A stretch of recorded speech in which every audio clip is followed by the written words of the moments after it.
Hi hello welcome to our channel. నేను మీ సరిత. ఈ రోజు నాతో పాటు ప్రముఖ జ్యోతిష్య వాస్తు పండితులు ప్రొఫెసర్ ముల్లపూడి సత్యనారాయణ గారు ఉన్నారు. మాట్లాడతాం. నమస్తే సార్. నమస్కారం మా సరిత.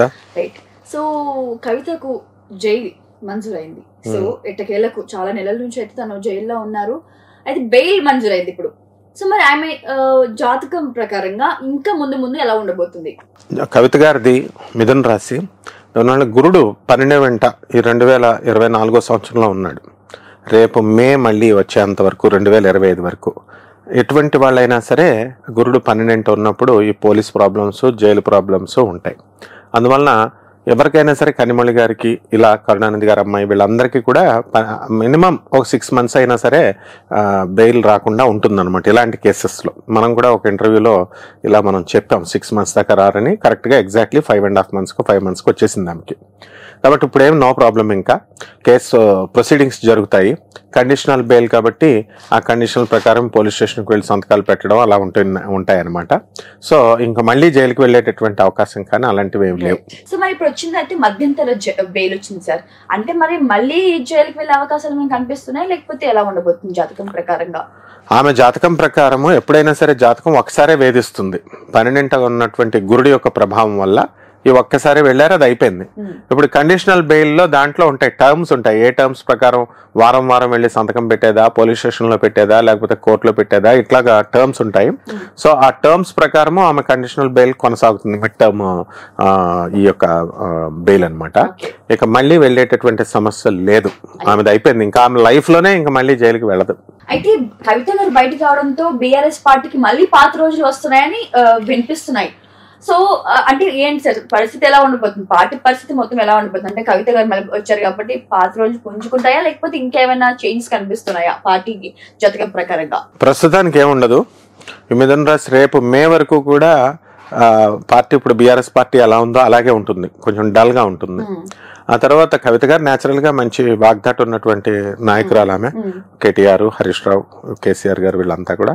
సో వాళ్ళ ప్రయత్నాలు వాళ్ళు చేసుకుంటూ ఉంటారు కదా పార్టీ ముందుకు వెళ్ళడానికి.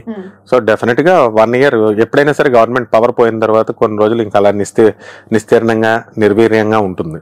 సో అట్లీస్ట్ ఒక 2.5 years అన్నా పోవాలా, ఆ తర్వాత పుంజుకుంటుంది, డెఫినెట్ గా పుంజుకుంటుంది. మన తెలుగు రాష్ట్రాల్లో ఎలా ఉందంటే ఒకసారి జైలుకి వెళ్ళొచ్చిన నాయకురాలు ఎవరైనా కూడా సీఎం అయ్యే అవకాశం అయితే కనిపిస్తున్నాయి. సో క్రమంగా చూసుకున్నట్లయితే మరి ఈ కవిత గారి జాతకం ప్రకారంగా రాబోయే రోజుల్లో సీఎం అయ్యే అవకాశాలు ఏమైనా కనిపిస్తున్నాయా? జైలుకి వెళ్తే సీఎంలు అవుతారంటే ప్రతి ఒక్కడు జైలుకి వెళ్ళాలని చూస్తాడు. అది మూఢనమ్మకాలు ఇలాగే తయారవుతాయి అనమాట. కాబట్టి జైలుకి వెళ్తే సీఎం అయ్యే సమస్య లేదనమాట. ఉన్న పరపతి పోతుంది, ఉన్న ఎదిపోతుంది. ఏదో లక్కీగా ర్యాండమ్ గా వాళ్ళు అలా సీఎంలు అయ్యారు. కానీ కవిత గారి జాతకం ప్రకారం సీఎం అవ్వదు. ఎందువల్లంటే మనకి ఇక్కడ కేసీఆర్ పవర్ఫుల్ నాయకుడు, ఇంకా ఆయనకి చాలా ఆయుర్దాయం ఉంది. ఆ తర్వాత కేటీఆర్ గారు వస్తారు, ఆయనకి ఆయుర్దాయం ఉంది, ఆయన మంచిగా పరిపాలిస్తాడు. కాబట్టి అలాగే రేవంత్ రెడ్డి గారు నా యువకుడు బ్రహ్మాండమైనటువంటి పాలన చేస్తున్నాడు. కాబట్టి వీళ్ళందరినీ దాటుకొని కవిత రావాలా. కాబట్టి చీఫ్ మినిస్టర్ అయ్యే సమస్య లేదు, కానీ మా సెంట్రల్ మినిస్టర్, స్టేట్ మినిస్టర్ ఇలాంటివన్నీ కూడా అవుతుంది. ఈ టిఆర్ఎస్ అంటే టిఆర్ఎస్ పార్టీ ఒకప్పుడు ఇప్పుడు బీఆర్ఎస్ బీజేపీలోకి విలీనం అవుతుందనే వార్తలు వినిపిస్తున్నాయి. అంటే ఎలా ఉండబోతుంది? అది అవ్వదు, అదంతా అపోహలు మాత్రమే, పుకారులు. ఎందువల్లంటే ఒక ఉద్యమ పార్టీగా స్టార్ట్ అయినటువంటి బీఆర్ఎస్ బీఆర్ఎస్ గా మారి తన స్వతంత్ర అవకాశం ఉంటుంది. జనరల్ గా ఎవ్రీ ఇయర్ ప్రజలు ఏం చేస్తారంటే ఎవ్రీ 5 years టైం మారుస్తూ ఉంటారు. అది ప్రజల నాడిని బట్టి, ఆ లాస్ట్ ఓటింగ్ అయ్యేటటువంటి లాస్ట్ 6 months 1 year బట్టి ఉంటుందన్నమాట ట్రెండ్. అప్పుడు రూలింగ్ పార్టీ తీసుకునే విధానాలను బట్టి ఉంటుంది. ప్రస్తుతానికైతే ఛాన్స్ లేదు, కానీ అవకాశాలు మాత్రం ఉంటాయి, అన్ని పార్టీలకి ఉంటాయి. అయితే కవిత గారు జైలుకి వెళ్ళడం వల్ల తన ఇమేజ్ పెరుగుతుందా లేకపోతే తగ్గిపోతుందా ఆమె జాతక ప్రకారంగా? జైలుకి వెళితే ఎవరికైనా ఇమేజ్ తగ్గుతుంది జనరల్గా. అలాగే పెరిగే సమస్య లేదు, మన సాటిస్ఫాక్షన్ కోసం అనుకోవడం అనమాట. కర్మకాలి జైలుకి వెళ్తారు వాళ్ళు. కాబట్టి దాన్ని ఏం చేస్తారంటే పొలిటీషియన్స్కి జైలుకి వెళ్తే సీఎం పోస్ట్ వచ్చింది, జైలుకి వెళ్తే పిఎం పోస్ట్ వచ్చిందని ఈ సిగ్గులేని జనం మళ్ళీ ఓట్లు వేస్తారనమాట. జైలుకి వెళ్ళిన వాళ్ళకి ఓట్లు వేయడం ఏంటి, జైలుకి వెళ్ళిన వాళ్ళని సీఎంలను పిఎంలను చేయడం ఏంటి? కాబట్టి ప్రజలకే సిగ్గులేదు. కాబట్టి వీళ్ళకి అయితే అవుతారు, ఏమైంది పోట్లు పడితే సీఎంలు పిఎంలు అవుతారు. కాబట్టి ఎట్టి పరిస్థితుల్లో జైలుకి వెళితే ప్రతిభ పెరగడాలు, ఇమేజ్లు పెరగడాలు ఉండవు. అది జాతకం బట్టి. ఇప్పుడు చంద్రబాబు నాయుడు గారు మన జైలుకి వెళ్ళారు, సీఎం పోస్ట్ వచ్చింది కాబట్టి కాబట్టి ఆయనకు వచ్చింది, లేకపోతే జైలుకి వెళ్ళినాడికి ఎవరు వాల్యూ ఇస్తారు? కాబట్టి అట్లాంటిది ఏమి ఉండదు. జనరల్గా ఆమె చేసే విధానాలు, ఆమె ఆలోచన విధానాలు, ఆమె ప్రజాసేవ, ప్రజల్లో ఎలా దూసుకెళ్ళిపోయి మళ్ళీ మంచి పనులు చేస్తున్నప్పుడు మాత్రమే ఇమేజ్ పెరుగుతుంది. అంతేగాని జైలు కూర్చుంటే ఇమేజ్ పెరగదు.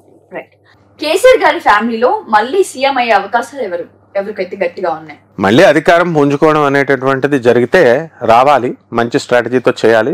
వస్తే కనుక కేటీఆర్ గారికే ఉంటుంది, ఇంకెవరికి లేదు. హరీష్ రావు గారికి కూడా ఉండదు, కవితకు కూడా ఉండదు. కేసీఆర్ ఉన్నంతకాలం కేసీఆర్ గారు చేస్తారు. ఆ తర్వాత మోస్ట్ డైనమిక్ లీడర్గా కేటీఆర్, మరి ఆయన వాళ్ళ ఫాదర్ పెట్టిన పార్టీ ఆయన తీసుకోకపోతే హరీష్ రావుకి ఇస్తారా, లేకపోతే కవితకి ఇస్తారా? ఎందుకు ఇస్తారు?